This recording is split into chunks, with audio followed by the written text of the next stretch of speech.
Well, hello, everybody. I'm Ed Parcaut here with Francisco Ruvalcaba Jr.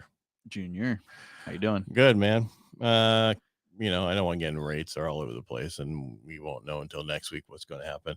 A couple things I want to talk about. We have a 1% down payment program, and I kind of went through it before, but it's a conventional where you come in 1%, we cover 2%, but it's 80% of the annual average median income. So 80% of the average median income. So in our area, that would be $73,000. So 80% of that's $58,400. The problem with the program, it's great in other places like Tennessee, Texas, places where they have houses for $250,000. We don't have that. And the reason I'm bringing this up is there's this other company. It's I forget what it's called. It starts with an R. They got it everywhere, and they're talking about, and they're just trying to get you to call in. And basically, they're going to say it's not going to work for us in Stanislaus County. It's not going to work for us in Tuolumne County. It's not going to work for us in San Joaquin County. Maybe Merced County and some of those areas that some people don't want to live in. Right. I think more than anything, too, just talking about this as well is kind of how we talk about the benefits that you offer too, where you can sign up for the no calls, right? Yeah, go to the donotcall.gov so you can sign up so you don't get any telemarketing calls in general. And then you go to the optoutprescreen.com, and that gets you to where when you run your credit, nobody can send you offers because you opted out. Right. The biggest thing is that those companies, I mean, exactly like Ed said, they're just trying to have you call them so that they could give you a spiel of how they could promise you the world. And then unfortunately, some people end up moving forward with them. And even then you won't have much success because when you submit an offer with some of these companies, we're just wired to right away be like, no, we're not dealing with that, because we know that they promise a lot without actually ever delivering. They could actually, we're talking to online companies in general, right? Right. I mean, and it happens a lot. And that's why we always, we're not knocking them, but it's just been our how we've dealt with them over the last few years. Right. And again, it just goes to show opinion. Right. And it's not the show's opinion, it's our opinion. And so please don't send emails to the show hating on it. Well, and that's the thing too, is I mean, at the end of the day, they offer what sounds to be great. I wish, that could be possible, but it doesn't come without costs, right? Like there's always costs attributed to it. And that's where the benefit of working with a local lender really comes, because we're not BSing you guys, we're telling you straight up. And that's the thing too, is like a lot of the times people are like, oh, well, who to go to or this or that, right? At the end of the day, I mean, even when it comes down to me, being a real estate agent, we're all doing the same thing essentially. It's just some of us actually care more to look deeper into different things and different avenues to get you where you ultimately do want to be. And we were talking about it like on the last show and everything too, where that's why we say you need to get out there. You need to talk to Ed, talk to someone that can actually lay those numbers out in front of you and show you, hey, this is what it is. This is what you can do. This is what you're capable of. And I have other ways and other avenues for you, but this is what you're going to need to do to get there. Right. So get a better job. Yeah. I mean, and that's not negative, but if you're in that price point where you don't make $75,000 a year, at least you need to get a better job, because it's not getting cheaper here. It's getting more expensive. Right. And there's supposedly 9 million jobs out there. And if you people who transfer from one job to the next make 15% more, people who stay in the same job make 7% more. Right. You follow me? Because if you say I'm leaving, give you 7% more, or you leave and you get 15% more. I'm not saying to mess with companies, but if you need to better yourself to get that house, that's what you need to do for you and your family. Right. Or pick up another job, or a side hustle. But the second job you got to do it for 2 years unless it's in the same industry. Right. So get a better job. 100%. And then at the same time too, I just had this conversation actually with another client of mine, where even the company that he was working at, to get like a VOE, right, a verification of employment. Thanks for getting rid of that acronym thing. Appreciate it. No, yeah, and everybody pretty much you're going to need to do that. Whichever loan you're typically going through with, you're going to need to verify that you're working well, and working the hours to satisfy the payment that you're going to need to be making. Right. We get the verification of employment to see if there's any additional income that we're not using that we should be using. That's how we look at it. And the biggest problem is a lot of the verification of employments go through the work number, which they don't break it down.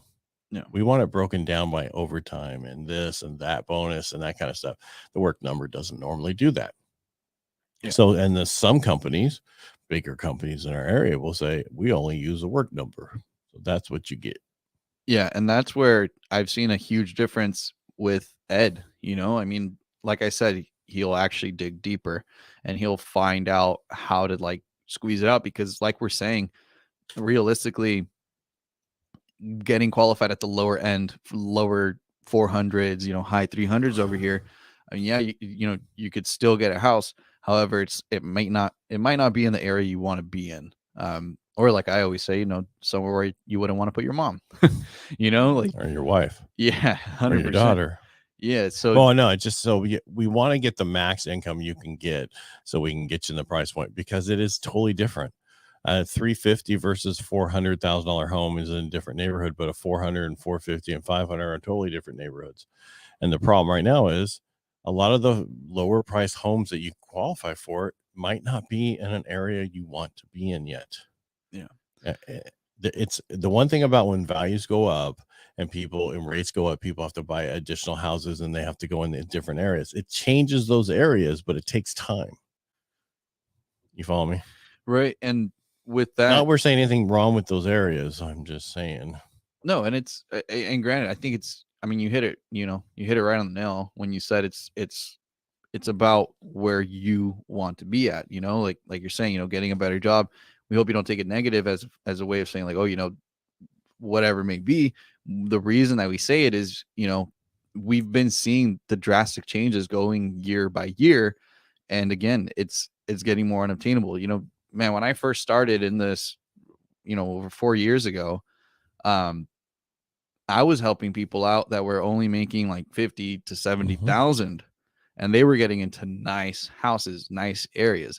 That's changing a lot. A lot of those entry level homes now are like, most of them are just rentals for the most part right now. People just holding on to them and they're renting them out. And that's where you start to see the difference. I mean, I tell my clients all the time, when I take them out to go and see different houses, you can tell which area is like pretty much like a lot of tenants rather than homeowners. You'll see a lot of cars parked on the street, because even then, like we said in the last show, even the people that are renting are struggling right now. Like whether you're renting, you're buying, it's getting hard. So if you're not preparing yourself for the future, and that's why we stress so much to buy as soon as you can, is because at least you're going to be like we said, having an investment rather than just a cost, an expense, money that you're just throwing away on a monthly basis. You need to invest in yourself, and that's how you do it. I sound a little tired today. Is it allergies maybe? I don't know. I'm sure it's tired. Yeah. Don't always sleep the greatest every night of the week, so you never know. Yeah.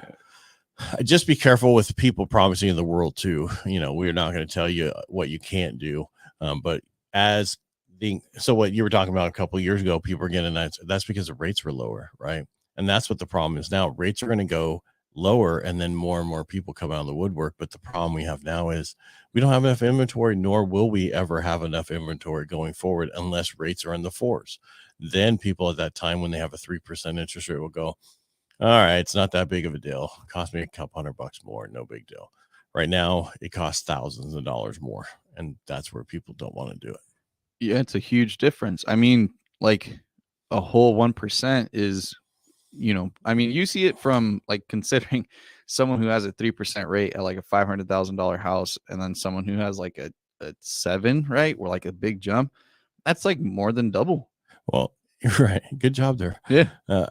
So we used to, during the pandemic, right? 21, 22 or 20, 21 into part of 22, the rates, you can buy a $700,000 house and have a house payment of $3,000 a month. Now it's a $400,000 house payment. It has a payment of $3,000 a month.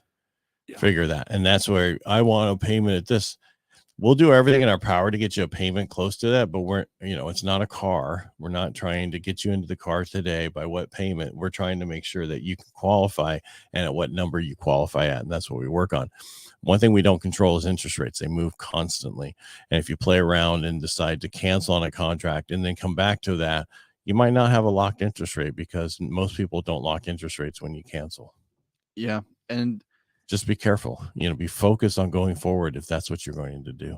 Right. I think the biggest thing that we could also say is, it's a hard pill to swallow, but you have to just adapt. You have to get used to the new way that things are going. Right. If you still have the mentality of because I have some people, again, like I said, 4 years ago that I had helped, that it is completely out of their reach now. And they were qualified at the time and could have bought at a much lower price. However, they had their fears or their reservations, excuse me. And what, you tired there, buddy? No, man, I haven't ate. I fast like crazy. Why? Because of this job. Oh. I try to stay busy.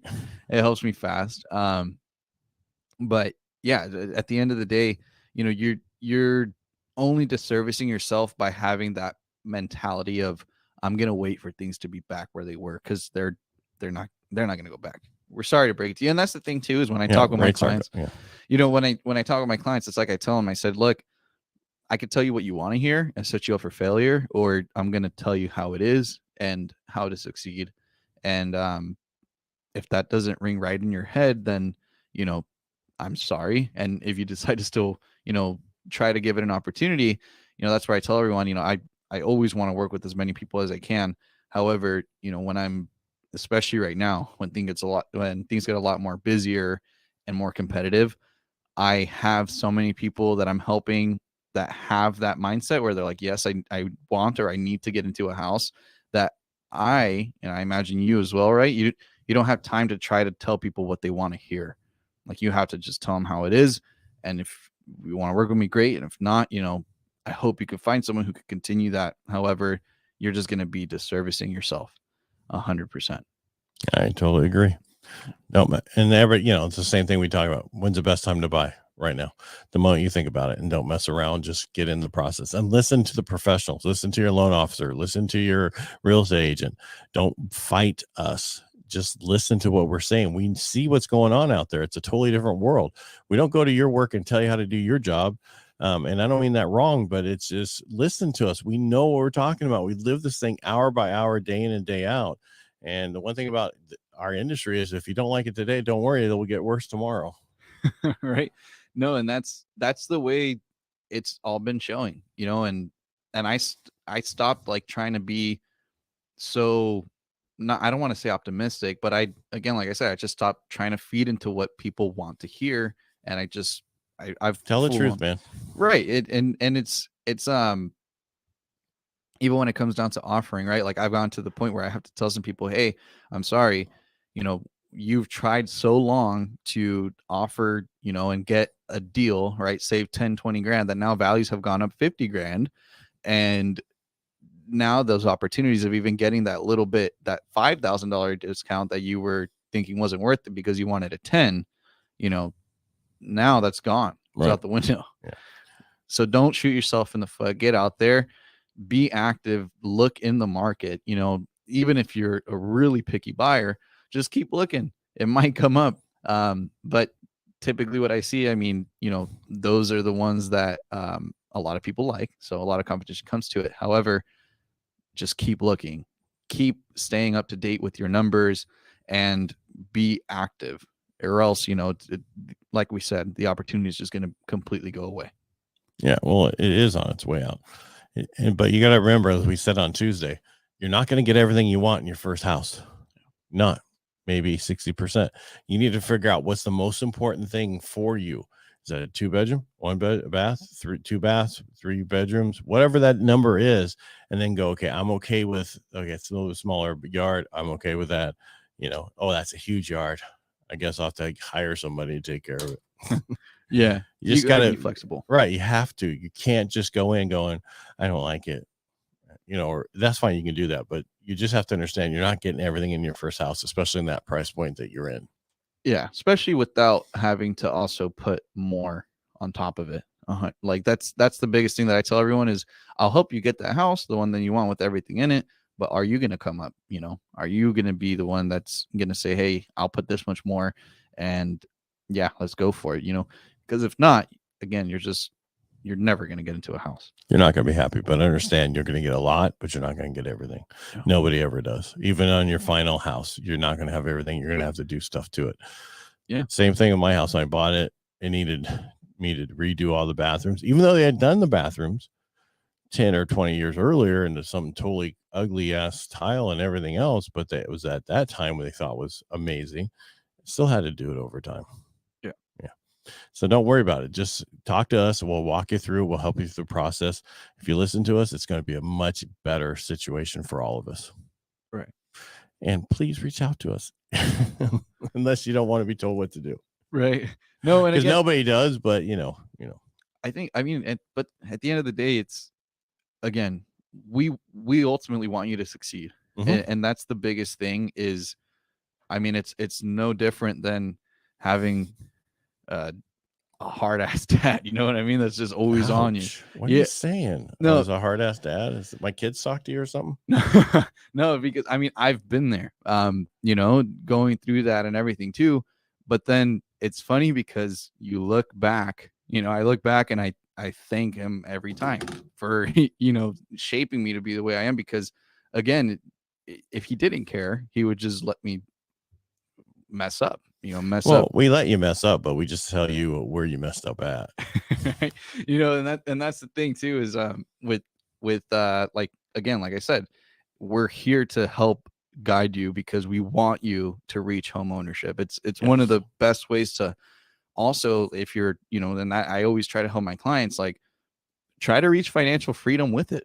You need to. That's why I wrote the book, Financial Freedom, Building Personal Wealth Through Home Ownership. You can do it. You just have to be open to the suggestions that we suggest. Right. All right. Anything else? No, nope. That's all good. All right. We're out of here. Thanks for watching. Thanks for being here. We really appreciate you. If you like what we do here, the best way to help us out is just go over and subscribe to our YouTube channel. That's Real Estate Jerky, or mine, Ed Parcaut, or Francisco Ruvalcaba Jr. Yep. All right, everybody, make it a great day, or do all three. Take care. All right. Bye.